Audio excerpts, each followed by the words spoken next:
আজকে আপনাদের সাথে এমন কিছু জিনিস শেয়ার করব যেগুলো আপনারা আগে কখনো দেখেননি, একদম গ্যারান্টির সহিত আমি বলতে পারি। ইনফ্যাক্ট আমি নিজেও দেখিনি, সেটা আজকে দেখার জন্য বাজারে যাওয়া মূলত। আজকে ছিল সাপ্তাহিক বাজার, সোমবার এবং বৃহস্পতিবার খাগড়াছড়ি জেলার মধ্যে 2 দিন বাজার বসে।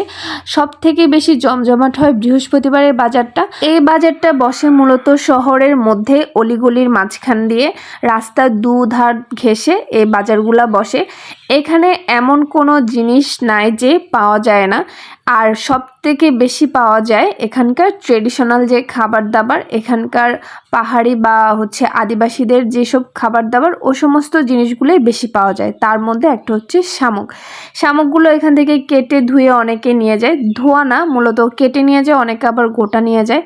এরপর হচ্ছে কাঁচা বাজার। কাঁচা বাজারের মধ্যেও দেখা যায় যে হরেক রকমের সবজি, যেগুলো আমরা অনেকে চিনি না, বিশেষ করে বাঙালিরা চিনি না, ওগুলো হচ্ছে ওনাদের ট্রেডিশনাল খাবারের মধ্যে অনেক কিছু পাওয়া যায়। এখন আমরা আজকে মূলত ঘুরবো মাছ মাংসের বাজারে, কারণ বৃহস্পতিবারের বাজারটাতে এমন কিছু ধরনের মাছ মাংস পাওয়া যায় যেগুলো অন্যান্য সময় একদমই পাওয়া যায় না। সেখানে যাওয়ার আগে আমরা চলে গিয়েছিলাম মুরগি, হাঁস মুরগির যে বাজারটা, এখানে এই বাজারটা মূলত স্পেসিফিক আলাদা আলাদা করে জায়গাগুলোতে থাকে। এক জায়গায় সবজি, এক জায়গায় হাঁস মুরগি, আর এক জায়গায় কাটা মাংস, এরকম। যেহেতু আমরা আজকে গিয়েছিলাম হাঁস মুরগির বাজারে, ভেবেছিলাম আমরা একটা হাঁস কিনবো, কিন্তু হাঁস না কিনে নিয়ে আসলাম কবুতর। 2টা কবুতরের বাচ্চা আমাদের কাছে দাম রেখেছিল 400 টাকা। আশা করি খুব একটা বেশি নেয়নি, কারণ বাচ্চাগুলো খুবই বড় বড় ছিল সাইজে। ইনফ্যাক্ট আমরা ওটা ওজনও করেছিলাম, প্রায় 750 গ্রামের উপরে হয়েছে 2টা কবুতরের ওজন। তো খারাপ না, ভালোই। দেন ওখান থেকে আমরা চলে যাব মাংসের বাজারে। আমি সবসময় শুনেছি ওখানে বিভিন্ন রকমের মাংস পাওয়া যায়, আজকে সেটা সচক্ষে দেখার পালা। তার আগে নিয়ে নিলাম 2 আটি ধনেপাতা। মাংসের বাজারে ঢুকতে প্রথমে চোখে পড়লো এই জিনিসটা, এটার নাম হচ্ছে কুচিয়া, অন্যান্য জায়গায় কি নাম ডাকে যায় না, কিন্তু আমি যখন ভিডিও করছিলাম তখন আমাকে মানা করলো, তাই আর ভিডিও করতে পারিনি। এখানকার আদিবাসীরা এগুলা মূলত খায়। নেক্সট যেটা দেখলাম সেটা হচ্ছে শূকরের চামড়া। এটা হচ্ছে শূকরের চামড়াটাকে শুকিয়ে রাখা হয়, এটা দেখলাম যে আদিবাসীরাই কিনতেছে। মূলত এই খাবারগুলো আদিবাসীরাই খায়, কোনো বাঙালি এই খাবার খায় না। সো উল্টাপাল্টা কেউ কমেন্টস করেন না আবার, যাই হোক। এরপরে আমরা চলে আসলাম মাছের বা মাংস।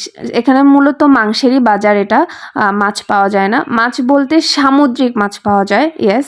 সামুদ্রিক মাছের মধ্যে আমি গিয়ে প্রথমে যেটা আমার চোখে পড়লো, এই যে বড় সাইজের একটা মাছ কাটতেছে, এটা কি মাছ ছিল? এটা জিজ্ঞেস করার পরে ওনারা বলল যে এটা হাঙর মাছ ছিল। ওই যে সাইডে ওটার পেটিটা শোয়ানো ছিল। তো এত বড় বড় সাইজ, এসব মাছ আমরা হয়তো কখনোই খাবো না, কোনোদিনও না। কিন্তু এসব মাছ হচ্ছে সামুদ্রিক মাছ, সবাই খেতে পারে, কিন্তু আমরা অভ্যস্ত না, যেহেতু আমরা এটা খেতে পারি না। কিন্তু আমরা ওখান থেকে একটা মাছ কিনেছি, সেটা হচ্ছে যে শঙ্কর মাছ। শঙ্কর মাছ আমরা খেয়ে থাকি, অনেকেই খায় সেটা। তো হাঙর মাছগুলোর পিস এত বড় বড় ছিল।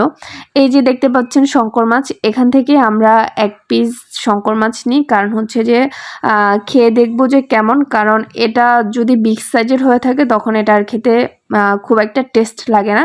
তাই যেহেতু মাছটা কেটে ফেলছে, আমরা বুঝতেছিলাম না যে এটা মাঝারি সাইজের মাছ নাকি বড় সাইজের মাছ। বড় সাইজের মাছ হলে এটা ভালো লাগবে না, তাই আমরা অল্প পরিমাণে এই মাছটা নিলাম। এটা হচ্ছে পরিষ্কার করাটা খুবই কঠিন, কারণ হচ্ছে বাসায় এনে এটার চামড়াটা উঠাই ফেলতে হয়, যেটা একদমই কষ্টসাধ্য ব্যাপার। এজন্য আমরা বাজার থেকে ওনাকে বললাম যে আপনি একটু আমাদেরকে এটা ক্লিন করে দেন চামড়াটা। এই হচ্ছে শঙ্কর মাছ। শঙ্কর মাছ অনেকে খেয়ে থাকে, এটা অনেকে শাপলা মাছও বলে থাকে, ইন্ডিয়াতে মেবি শাপলা মাছ বলে থাকে, আর মূলত এর নাম হচ্ছে শঙ্কর মাছ। দেন আমরা মাছ কিনে তারপর হচ্ছে বাজারটা আর একটু ঘুরে দেখি, চলুন। এদিকে আসতে চোখে পড়লো যে একদম নাপ্পি বা সিদল। নাপ্পি আর সিদল হচ্ছে আদিবাসীদের একটা জনপ্রিয় খাবার, যে খাবারটা তারা প্রতিদিন খায়। এমনকি তাদের হচ্ছে নাপ্পি বা শীতল ছাড়া কোনো তরকারি রান্না করা যায় না, এরকম একটা ব্যাপার। এই নাপ্পি বা শীতল হচ্ছে শুটকি থেকে তৈরি করা। শুটকিটাকে অনেক প্রসেস করে একদম পেস্ট করে এটা বানানো হয়ে থাকে। এরপর চলে আসি আমরা বাজারে, আবার মেইন যে বাজার সেখানে এসে আমরা নিয়ে নিলাম কোয়েল পাখির ডিম। এটা পার পিস 5 টাকা করে ছিল, অন্যান্য জায়গায় কেমন দাম জানি না, মনে হচ্ছে তুলনামূলক কমই।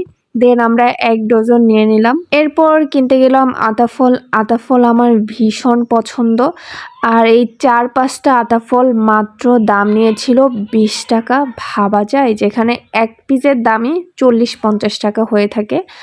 দেন আমরা কিনলাম ডাব, আর ডাবের যা দাম তাও তুলনামূলক কম দামে পেয়েছি, 60 টাকা করে পিস পড়েছে, 5 পিস নিয়েছিলাম।